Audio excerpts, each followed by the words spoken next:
The theme of my talk today is understanding economic fluctuations, especially big events, with the idea that we have to understand how thinking is changing, especially how narratives are changing through time. In other social sciences and in marketing and in journalism, people appreciate that thinking isn't constant. People don't have the same objectives, concerns, or attentions at one time than that they had at another. And there's a story about our times. There's a zeitgeist, as they say, a spirit of the times that's informed by human interest stories. So we have to also recognize that changes in popular thinking, I'm not talking about professional narratives, I'm talking about popular narratives, that these ideas are spread through word of mouth, or now increasingly through social media and, of course, other news media. We have to look at these changes in thinking.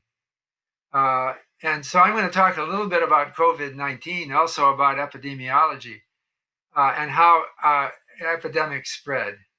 And then I'm going to be concrete. I'm going to talk about hypotheses about economic narratives just before COVID-19 pandemic. And then in 2020, this year, how the pandemic has affected the economy and the markets.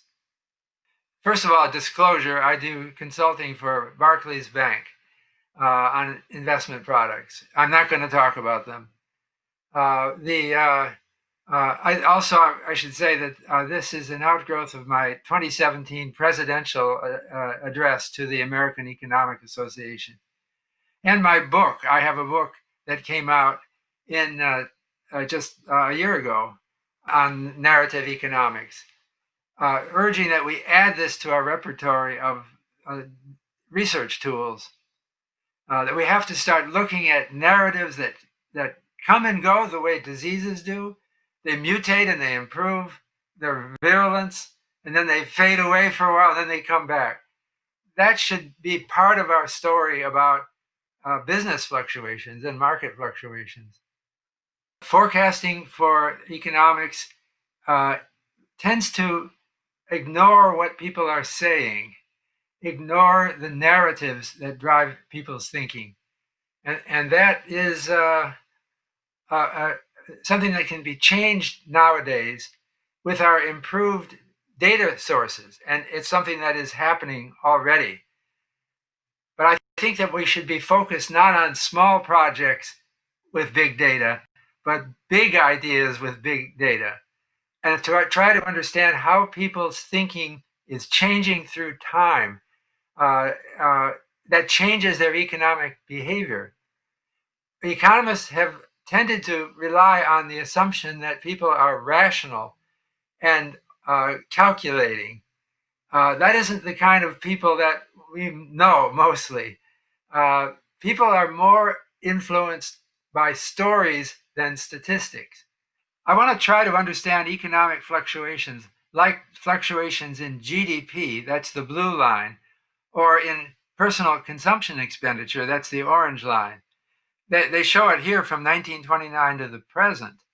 And you see along a strong uptrend, subject to some major interruptions. At the very beginning, it's the Great Depression, and you can see how the blue line declines. This is on a log scale, so it's a percentage decline effectively. And you can see recently in 2020, it's made an unprecedented sharp decline. But that's not the only ones. There are lots of declines that have happened. And we don't understand really what the ultimate cause of these are. It's many different things. But in some cases, I believe it is new narratives that are arising. And this is markets. This is the blue line is the stock price, real inflation-corrected stock price in the United States, according to the Standard & Poor Composite Index from 1871 to the present. That's the blue line. And the green line is earnings from 1871 to the present. And you can see that they're both volatile, but they both have tended over a century to follow a trend. It's like a straight line increase on well, this isn't a log scale, but it's a steady uptrend with lots of wiggles about that. We keep trying to talk about those wiggles, but we're not systematic in the way we do that. This is home prices in the United States, and it shows the black line. These are data that I constructed with the help of my colleagues at S&P and Carl Case, which has real home prices from 1890 to the present in the United States. And I have a real rent on houses series that is also shown, but only since the 1980s. But you can see that there's a lot of volatility in home prices, and there was a big upswing in home prices in the early 2000s. And then it came crashing down, then it went back up. It's not reflected very much in rents. So it's not like people needed housing more because rents were going up. I think it's some kind of narrative change. And that's what I tried to make a case for in my book and in my articles. In fact, I've been writing about this since around 1980. So here's an example of a economic narrative which follows a similar path, a different time frame. The epidemic model doesn't specify the time frame; the parameters do. This is an increase in attitudes toward fair wages, demanding that we be paid fairly. That became epidemic starting in the 1880s, and it grew until the Great Depression, and then it collapsed. Now we talk more about market wages. That's they didn't even seem to ever talk about market wages. It was all about fairness. So this is also a time when there was a labor movement that accompanied the emphasis on fair wages. Business confidence was something that people didn't talk about until the late 19th century. Consumer confidence was an even more recent invention. The idea that you would try to monitor how consumers are thinking. And loss of confidence now has become a major destabilizing factor. People recognize that other people's confidence matters, and they can be scared by events that will tie into that narrative. So I'm going to talk about actual narratives recently. And I'll have to go, you've heard all these narratives. Suppose I'm talking about popular narratives, but I'm going to just show some evidence about them. So, and this is the period up to the peak in February of 2020. It's a long period. You had a boom before the Great Recession. That's period one. Period two is the Great Recession, 2007 to 2009. Period three is the slow recovery, the longest expansion. And the four is when the unemployment rate falls to a record low. These are all kind of mysteries. We don't have consensus, at least. You may think you know why these things happen, but I think we have to approach getting consensus. I have a lot of narratives, and they apply to different phases. They were popular at different phases, and they sometimes offset each other. Some of them work against the general trend in the economy and in the markets, but they are strong. If you look at, remember, narratives tend to have personal associations with them. And look at how strong Obama was in the United States. He was the first minority president. That was inspirational. Everyone was talking about it. And now he's fading. As time goes on, it's inevitable. Donald Trump has beat even Obama. President Bush, before either of them, was kind of a mild president and didn't generate much narratives. Some can do it and some can't. These are exceptional stories that are behind what happens in the economy because they set examples. The idea that we are in a strong economy. Look at the red line. This is a search in Google Books. for how often the term strong economy went through. And you can see that it has grown since the World War II. It's just been growing and growing. It's a metaphor for some mysterious force that makes an economy strong. The alternative term, overspeculation, was popular in the 1930s, especially during the Great Depression, but it has faded away. We don't talk about the dangers so much of overspeculation. It's a different narrative. Well, the Trump narrative is dominating now, and it's not a narrative of overspeculation. It's a narrative of pride that maybe I'm like Donald J. Trump, or some people are thinking that way. 62% of stories, newspaper and magazine stories that use the word strong economy also mention Trump. So in people's imagination, the Trump personality is a success story. And that's something that drives the markets up. Bill Clinton didn't have, when there was a strong economy during Bill Clinton's and strong stock market during his tenure. But they didn't mention Clinton in articles about strong economy. He was a putting people first man, not a strong economy man. Fake news is another story. This is not. This chart is a Google Trends chart showing how much people were searching for a term, and you can see that somewhere around the time of Trump's election, there was a huge increase in searches for the term fake news. This is a very important economically narrative, for it's a narrative that you can't trust anybody, and everyone's lying. So you might as well believe whatever appeals to you because you can never get to the truth. That's a dangerous narrative, and it's taken hold in many ways. Narratives about the Great Depression were not, well, they didn't call it the Great Depression in the Great Depression, not usually. This counts both in news and newspapers and in books about how many articles mention Great Depression, or how many words in a Ngram count mention the word Great Depression. And you can see that is a narrative that has increased gradually over a better part of a century. It's told well. It's a great story, and it really zoomed up. You can see that in news and newspapers during the great financial crisis.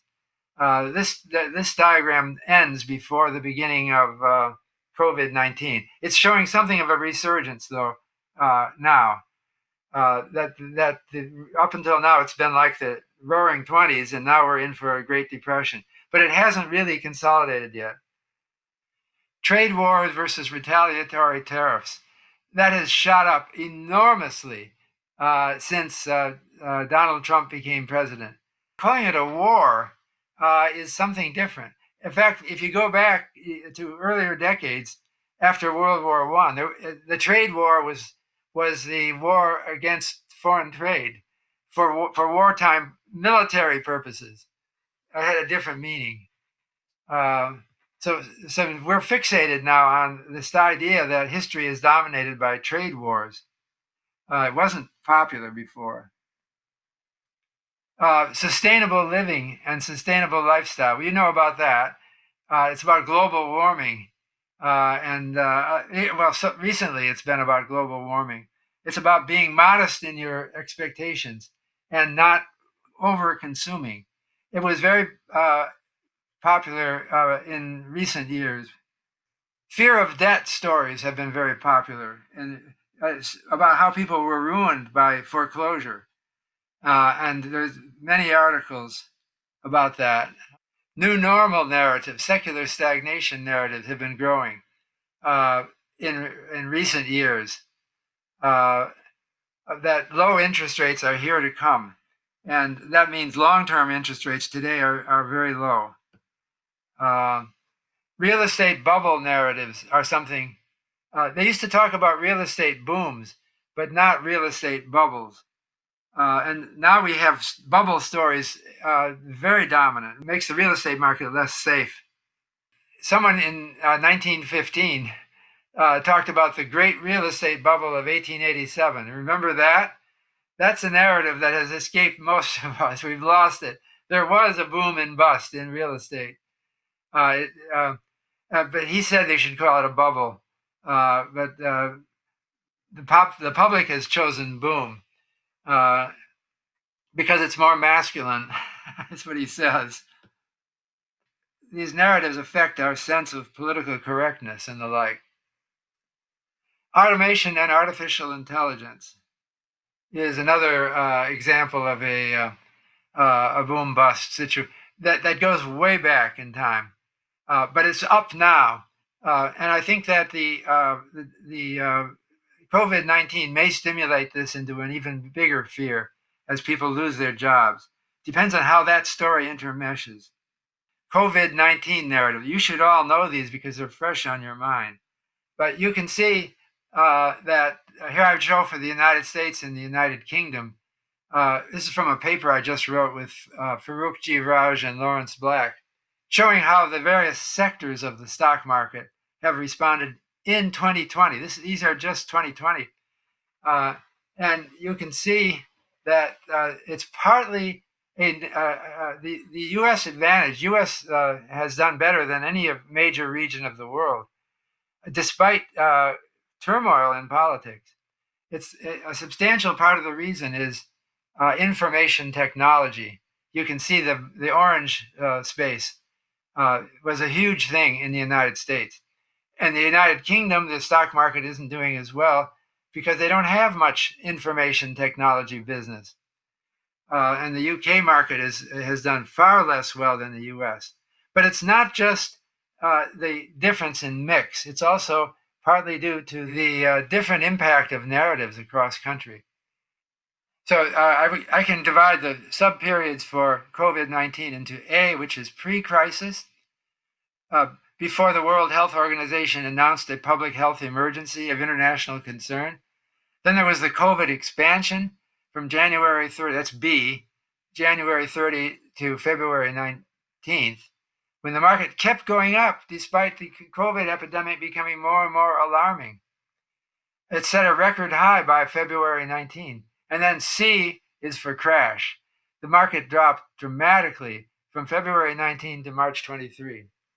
And then D is the V-shaped recovery from March 23 to the present. You can see all of these in a simple plot of the S&P 500. The white space at the left is the period A, when the market kept going up, and then it reached its peak in period B, and then there was a tremendous 1-month collapse in the market between B and C. And since then, it's just gone up. It's like a broken straight line. It doesn't seem what was driving all that. Remember, the stock market is a long-term investment. It's a claim on earnings for years into the future. So I'm just going to look at some narratives and how they performed as narratives in A, B, C, and D. So I have 8 different narratives. These will be all familiar to you if you've been listening to the news. The coronavirus itself, the pandemic, Donald Trump, the American dream, if you're living in America, you've heard this a lot. American greatness, also if you're living in America. Great Depression is coming back, quantitative easing, and trade war. So let me just go through these really quickly and then I'll wind up. Coronavirus. In periods A and B, people didn't even know about it. There wasn't much attention. This is a Proquest news and newspapers counts of the number of stories mentioning coronavirus. The newspapers weren't even reporting it very much. It was in period C, when the market collapsed, that there was a sudden acceleration in reporting. It wasn't because the story was new. It's because the public was now interested in it. It was spreading around the world, and now they started to really fear it and talk. Well, I'll come back to that. Talk on other things modified in response to this. This is searches for coronavirus. You note that around March, people were going to the internet to figure out what is this coronavirus thing? Do I have to pay any attention to it? And that's when the market crashed. Pandemic. People didn't even know what pandemic meant in periods A and B. Newspapers didn't write about it because they couldn't get anyone's attention about it. Well, there was a little mention of it, but it shot up in period C with the crash. And then it's been with us ever since. It's a new vocabulary word for people.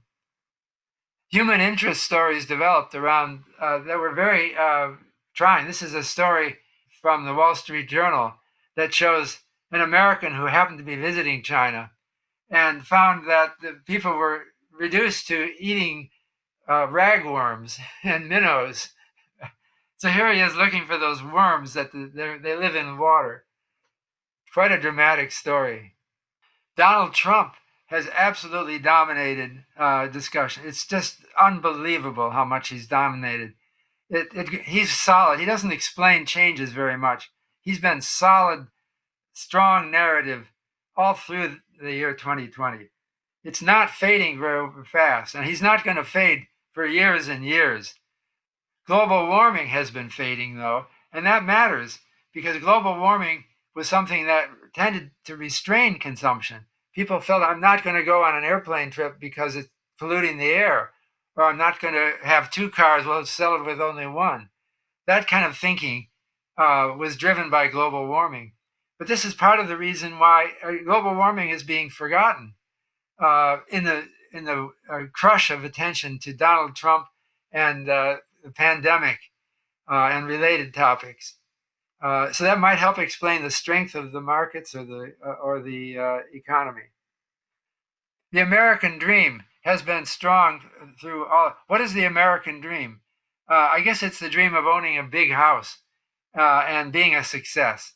I don't know why it's so popular. It has gone through an epidemic. Let me just show you in the next slide. American dream is a phrase which was coined first in 1931, and it's had a slow epidemic growth ever since. Well, very lately, it's gotten a little bit pushed aside, but not by very much.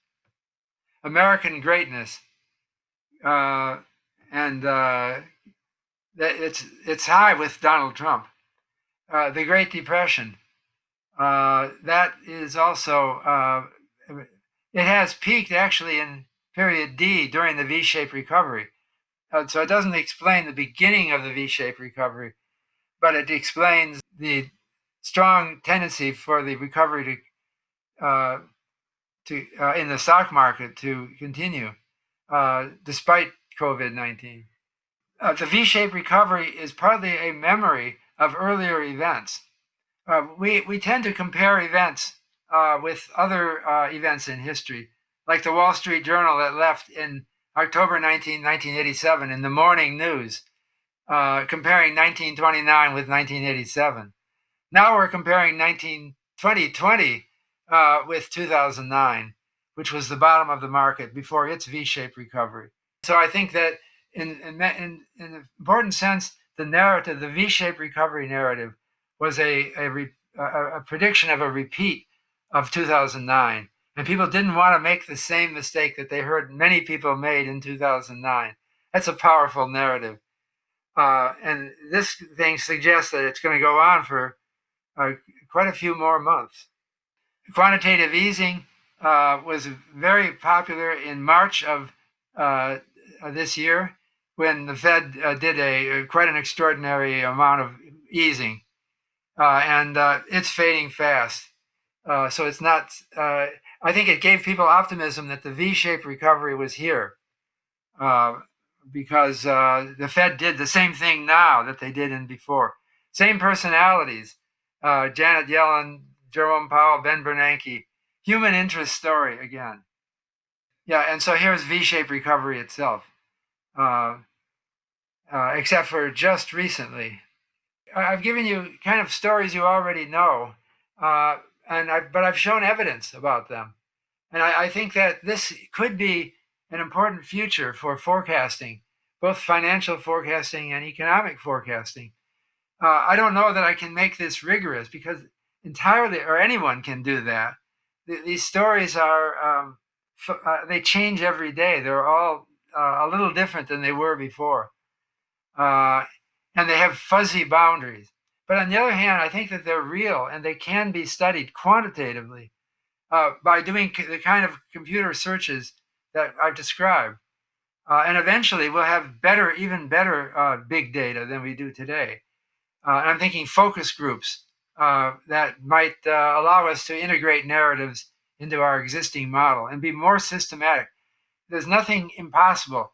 Our evolutionary biologists who look at different species of moths or whatever have to, there's so many different varieties, but they manage to classify them and study them rigorously. I think that's what economics and finance will have the opportunity to do in coming years. I want to thank State Street for organizing this event. I wish I were there in person next time, maybe.